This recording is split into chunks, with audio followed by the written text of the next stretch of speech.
Hello everybody, welcome to the Chensor Dynasty. My name is James Chen here on twitch.tv/jchensor. I am your host, James Chen, aka jchensor. And today on the Chen Reaction, as I usually start most of my stream days with a topic about the fighting game community that I just kind of want to get into and discuss. Today we're going to talk a little bit about the announcements from Dragon Ball Finals this past weekend. They did indeed announce a Season 3, so that they are going to continue supporting the game, which is very exciting for the Dragon Ball fans out there. On top of that, however, they announced a bunch of new characters and, most importantly, some system changes for the game that, frankly, have me kind of excited for what's to come for Season 3. Obviously, Dragon Ball, I mean, I know, I haven't been the biggest Dragon Ball FighterZ fan in the past couple of years, but however, I know there's a lot of people that have started to kind of feel very similar in a lot of ways, that, the game has grown a little bit stale, that, some characters are too strong, the mix-ups, the snapback mix-up is a little bit too powerful, etc., etc. Well, it seems like they're addressing a lot of really neat things here. So, for example, one of the announcements that they actually talked about for the next season is that they're going to let all the characters have 3 assists, just like Marvel. So now, when you pick a character, you have 1 of 3 assists that you can pick for the character, which opens things up wildly, which really changes things, and really now all of a sudden gives people the ability to start crafting some really unique kind of teams. Like, we're not going to assume that oh, obviously this beam assist is good, but all of a sudden someone might come up with some crazy setup with just with the proper synergy of 2 different assists or something like that. And I think that's going to really open things up, and it's going to be really cool, and it's going to buff a bunch of characters too. One of the things that the producer said, she actually said that, what's her name? Hiroki, I think it is. I want to make sure I get it right. I want to make sure I get her name right because she's awesome, and I don't want to misspeak the name. If anybody out there, yeah, exactly. Krillin's not just throwing rocks anymore. He's got a beam assist, which is going to be huge, which is going to be super important for him. And, it's just, it opens up so much. And what I really liked was, let me see, what's her name? What does she say here? Hiroki, yes, I was right. Hiroki actually said that she doesn't feel like she wants people to pick characters because of the assist. She's hoping to expand the character choice, because now people can pick who they want. Because the thing is, you wouldn't pick Krillin before because his rock assist wasn't particularly useful. So now all of a sudden having a beam assist, having a different kinds of assist is really going to open up a lot of characters. And I think that is super cool. I'm really, really happy about that. Now they are adding some sort of comeback mechanic. No one's really sure exactly how it works, but in some of the clips that people saw, it seems like there's some sort of, I don't know if it's like an X Factory kind of thing, but like the one character remaining just does a ton of damage, like the level 3 just drains all this life and everything like that. So there might be a little bit of an X factor in the game as well. We're not sure how that works. We're not sure. I mean, obviously that sounds kind of scary. Oh, the damage is the same, huh? According to Makex RV. The damage is the same as he does now. I'll have to do some more research on that one to see how that works over there. But yeah, there is going to be some sort of new mechanic in that way. But then another thing that they said that they're doing is that the snapbacks are going to be a lot weaker now. Before, when you snapped back an enemy, you had a lot of time to set up an incoming mix-up. However, now it sounds like when you snap someone back, as soon as you snap him, the guy jumps in almost instantaneously, which is really funny because you can tell when the game came out that they didn't want incoming mix-ups, because when you killed a character, you actually did the intro thing where they do the bam, you know, the stretchy arm and pow, you know, kind of thing. And then, so they didn't want a lot of the incoming mix-ups, yet somehow they left in the snapback one. And of course that was going to end up being the most potent mechanic, because as we've seen from Marvel history, incoming mix-up is one of the most powerful tools in the game. So if you even give people an option to create an incoming mix-up, that is where people are going to go. So if they've reduced the ability for you to get a mix-up on a snapback kind of situation, that really opens up the game, sets it back to neutral anymore, really weakens the power of the snapback. So I think that's kind of neat. Now, I did like the idea of the snapback being powerful because of the fact that you would get to see more character orders and stuff like that. We may end up in a situation where, like MVC2, for example, you almost always see the same character order, and you very rarely get to see it get too mixed up because, you know, the snapbacks a lot of times just weren't worth it. It was just better to kill the character straight up. At least in MVC3, that was the case as well. So I'm curious to see how that's going to work out. I mean, maybe they can make it so that if you snap someone out, that you gain a level of meter or something like that. Just give you a reward for snapping somebody out to not have the mix-up, because otherwise, you know, why would you want to snap someone out outside of disrupting order and stuff? But having the 3 assists now, so now having characters with more powerful assists might make it so that the snapping people and mixing up their order and getting rid of the good assist might be even more important. So there's a lot of really cool concepts coming to this game, a lot of cool ideas, and personally, I would like to see them take it all the way. I want to see Dragon Ball FighterZ take it all the way, right? Now, they did say that they were more willing to maybe do some more mid-season changes, system changes, so maybe this will happen in the future, but putting in 3 assists like this, right, having some sort of pseudo X Factory kind of thing, I feel like they're really kind of just making this game Marvel, right? Now that, you know, MVCI is considered one of the, less played games now, there is no modern day Marvel really outside of like Dragon Ball and Blaze Blue. Cross Tag Battle, I should say. I really feel like they should just take it all the way. I think they should just take that all the way with Dragon Ball FighterZ. I really would like to see a push block.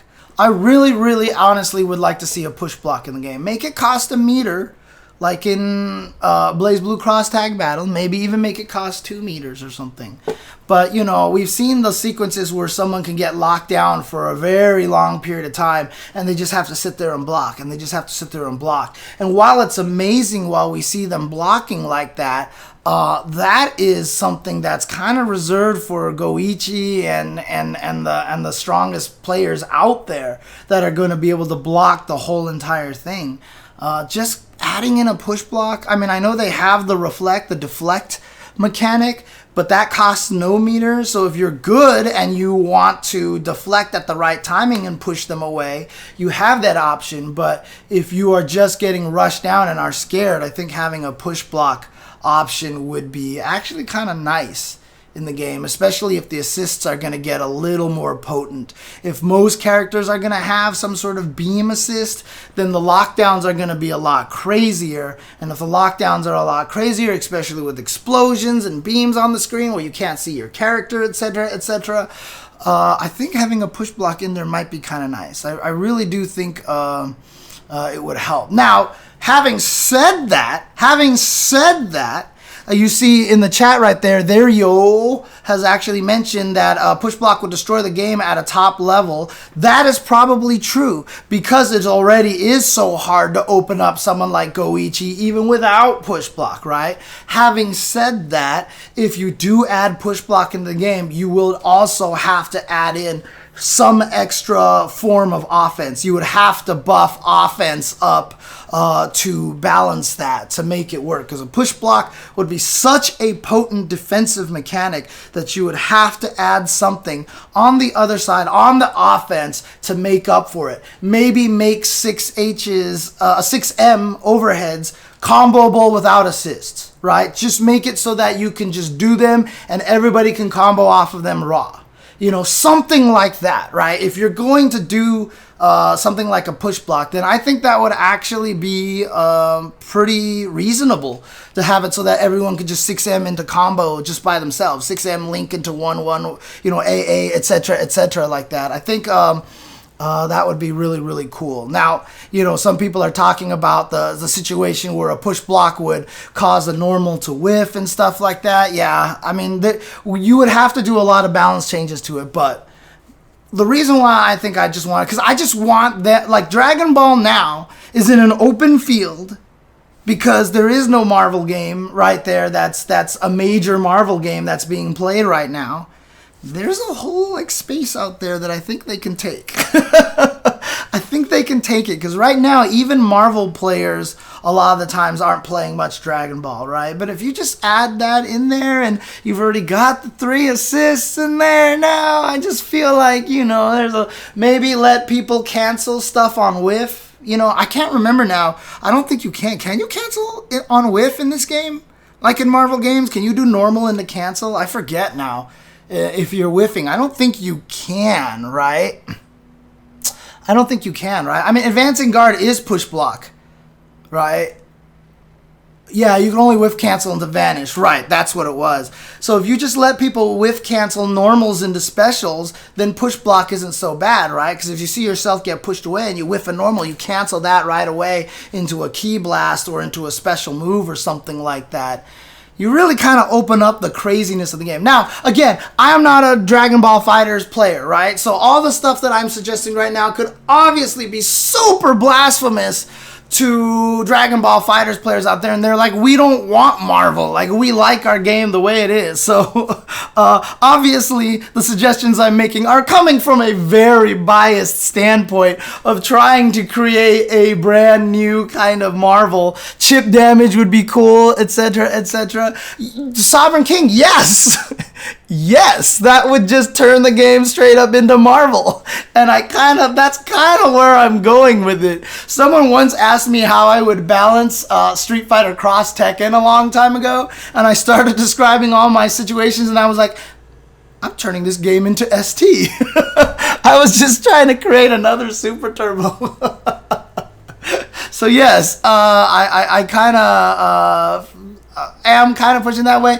Obviously, it is great that they do something different, that they're trying to be something different, but I just feel like there's this whole market out there of Marvel players just waiting for something like that. So yeah, that's true. Chip damage on specials will reduce the amount of blocking because the Fender would want to get away. So guard break might be a little messed up.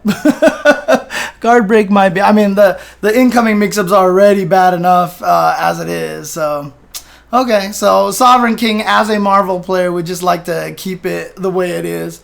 I would just like to see. I almost kind of want to see the game a little more wild. That's just me.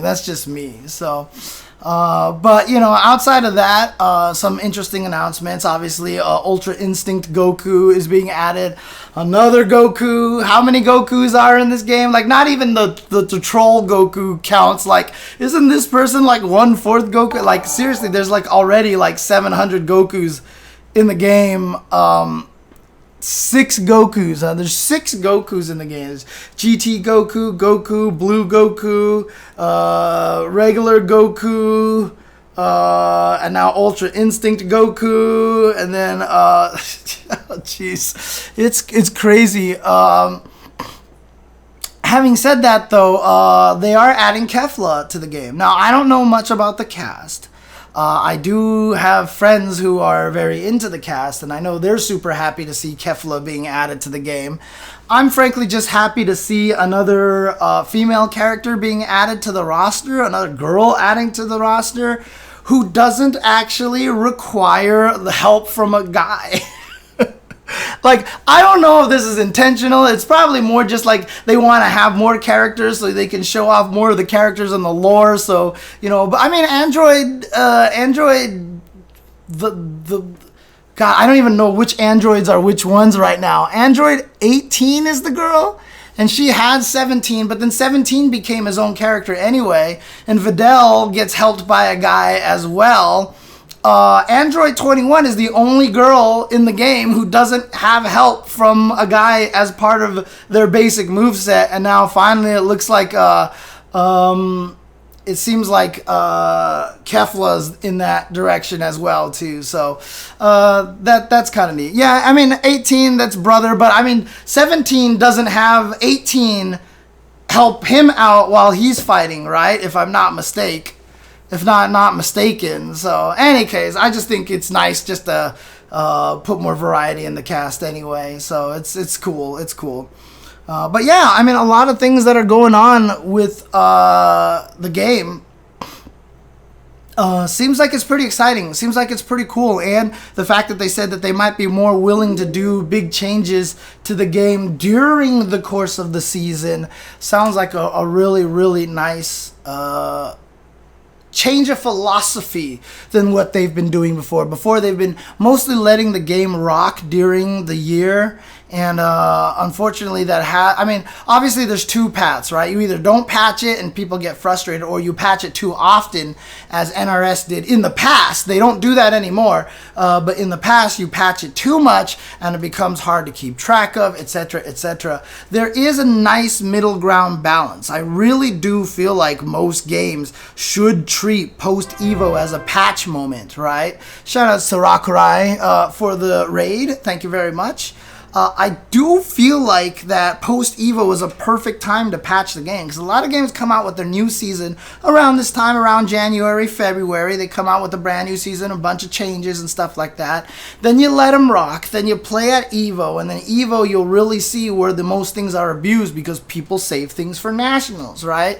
And so you'll see the most abusive thing at Evo, and then you can patch it a little bit, maybe in late August or something, based off of what you see at Evo, and then let that rock, and then by the end of the year you'll have something a little more balanced off that. So big changes at the beginning of the year, minor changes, balance changes, and maybe adding in a small system change or something like that, just something to fix a lot of the issues of the game halfway through the year post Evo, and then you can have something great for the World Tour at the end. I think that would actually be really cool. I think that would be a great way to do that. So, and shout outs to all these names in the chat, those Theru, Spike Master Z, Makeix or Makeix, and HK Writers, etc. So I've seen some of you before, but a lot of you seem, I haven't seen the usernames here before, so thank you for joining in and hanging out and checking out the stream.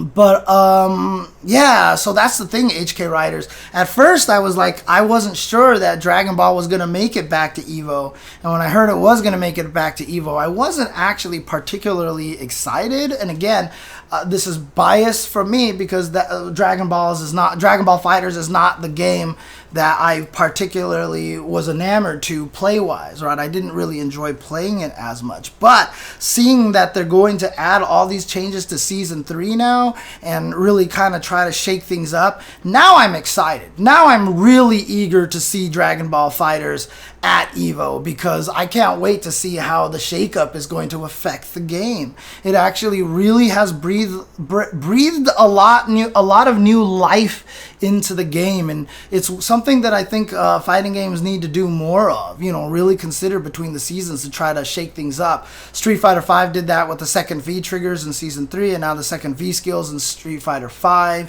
You know, I feel like maybe I mean Tekken's done some stuff. They added the wall bounces, you know. Obviously, unfortunately for them, Leroy ended up being a little too strong. But, you know, I just feel like fighting games need to do that a little bit more. Try to shake things up as the game goes along. So I'm really, really happy to see that Dragon Ball FighterZ is willing to do something this different. You know, try to. This is a significant change. This is a very. So some people are thinking, well, you'll just find the best assist, and everybody will just focus on that assist. So in the end, it's not going to matter anyway. That's actually not true, because like I said, because of the fact that characters like Krillin are going to get a really good assist, that Hit is going to get a really good assist, that opens them up as characters. The assists were so, important. GT Goku having this up diagonal beam was just like, it was so good, right? Especially on snapback mix-ups and stuff like that. So, you really did need to have a good assist, right? I mean, when the game first came out, Vegeta was everywhere because his assist was clearly the best. And so, having it set up now so that you can pick your characters more on because you like the way they play and they could do cool things, and you're not nerfing yourself with a crappy assist where they throw a rock, is going to make a big difference. And we're going to see a lot more wild teams now. We're going to see probably a much larger character variety, and I think that's really, really, really cool. I think that's going to be a lot of fun. So letting the intros rock, of course. I mean, that's one of the best things about the game, is that if you are a fan of Dragon Ball, I mean, man, this game it's still one of the biggest love letters to one of your favorite franchises ever. It's just beautiful. It's just beautiful. So it's going to make a big difference casually, but I'm afraid it might not make a big difference competitively. Yeah, I mean, I can see where you're coming from, Therio, but it's at least we have this option now. At least we have this option to try it out, and we will see a lot more variety. I mean, even in something like UMVC3, which we thought was going to scroll down the Virgil Zero path, really didn't. It really fleshed itself out, and we have guys like Sactab who are just like coming up with the craziest teams. Like, people have argued with me that you can't win that game without air dash and blah blah blah, and Sactab is like getting second place, almost winning big tournaments with Hager, Ghost Rider, Arthur, right? I mean, like, it's crazy. It's crazy. So I think I really do hope that it does open things up, and really all of a sudden you get to see now the true potential of what all the characters can do, because before they were way too limited by their assist usage. And so I do feel like, at this point, this will help a lot to let people experiment with characters a little bit more. We used to see Toki from San Diego play a really mean Krillin, but he probably just couldn't win because in the end the rock assist wasn't that good, right? So he always had Krillin on point, but then, if he ever got snapped, then he just didn't do anything. So it would be really, really interesting to see how it works that way. So Super Saiyan Phoenix, right? I don't know how UMVC3 is a bad example. I think UMVC3 is a great example. You can come up with a lot of crazy things in that game. So, yeah, I know. There was definitely more problems with Krillin, but, I mean, early on, Toki made it work. Early on, he made it work. So, I just feel like low-tier heroes are going to have a little bit more juice. That's all. And, the fact that Krillin is not good, but the fact that his assist is awful made it was just like the twisting the knife kind of thing, right? If you actually could have him be a good assist, we'll see more low-tier heroes emerge. Sure, they might not be the best, but low-tier heroes are always fun to watch in fighting games and always fun to root for, etc., etc. Smash Brothers and Tekken for EVO 2020 is going to be as hype as Gil's Seraphic Wing. Dude, there's going to be a lot of great stuff at EVO this year. It's going to be pretty exciting to see how everything goes.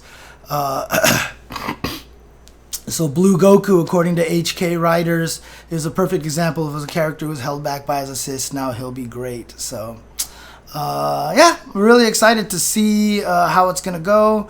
Yeah, Doom Virgil was supposed to dominate overall, but like I said, if you actually watch recent tournaments, it's not as bad as you remembered it to be. It really kind of isn't as bad as it was before. It's very interesting. It's very interesting. UMVC 3 has expanded a lot. Thinking that Doom and Virgil dominate right now means I feel like you haven't had a chance to watch it of late, because it's really kind of not like that now. So, in any case, I think this is going to be cool. I think this is going to be great for Dragon Ball FighterZ. I'm excited for it now, and again, that's pretty cool because, like I said, I haven't been very excited about the game in a while. But seeing this, and I really am excited to see what people are going to come up with, how it's going to grow, how it's going to become a much more fully fleshed out game. I mean, some people are saying it. I've heard this opinion from a lot of people. Should have been like this since the beginning. Shoulda, coulda, woulda, whatever. It's like that now, right? It's like that now. It's like if we all said, man, Street Fighter V shoulda came out with 2 V triggers and 2 V skills. Shoulda, coulda, woulda, right? Whatever at this point. I don't care. It has it now, and that's cool. Like, let's celebrate the fact that it's going to get it now, and that we're going to get some awesome new juice coming out of this game, that we're going to get some cool stuff coming out of the game this coming year. I'm excited for Dragon Ball FighterZ. I can't wait to see what the players do with the game, and I think it's going to be a great year for the game. So shout outs to the Dragon Ball FighterZ community out there. Shout outs to you guys getting into EVO again. Shout outs to, a wonderful event this last weekend. I didn't get a chance to watch much of it, but I heard production value, everything on it was on point. Goichi, congratulations to Goichi. Congratulations to Kill Sage for that 3rd place finish, as well as Apology Man and Super Noon, 3 American players in the top 8. That's really cool. Obviously, just as a homer, glad to see the US doing well in the game. But I'm excited for Dragon Ball FighterZ this year. Can't wait to see where it goes. And if you guys are here watching this on YouTube, thanks for checking this out. I am going to be doing a Q&A section. If you want to listen to the Q&A section as well, just look for that here as well on youtube.com/UltraChenTV. If you're here on Twitch, don't go anywhere. I'm going to jump back to the title screen, and then I will come back and we'll do the Ask J Chensor Q&A portion of the show. And so you do not want to go anywhere, stick around for that. But if you guys enjoy the content, enjoy the stuff that I'm talking about, interaction with the players, with the viewers and everything, with the chat and all that stuff, please consider subscribing. There's also the Twitch.tv, the Amazon Prime subscription. If you mouse over right here, there will be a blue, actually it's right about here, there'll be a blue button that you can use your Amazon Prime if you have not used that yet. And then donations, bits, all that stuff, very much appreciated. My goal this year is to try to get to 250 subs by the end of June. We'll see if I can actually get there. But again, I am going to be doing my job to also give you guys all the content that you feel like I deserve, that you feel like you're happy to donate to me, to subscribe to my channel and stuff like that. I'm going to make sure it's worth your dollars and cents. So thank you guys for tuning in. For those of you on Twitch, don't go anywhere. I'll be right back. For those of you on YouTube, thank you for watching.